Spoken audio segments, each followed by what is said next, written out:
افسانه من دوسله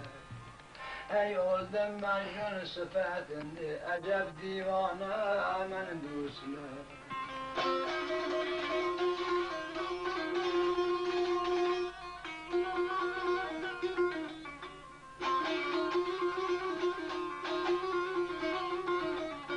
ey İbrahim'dir ben keşmişem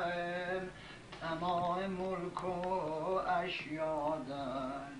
آخ که بود دیوانه بدر و قصر و گلشن من عازم سفر اردeyim کشتم من ملک dünyadayım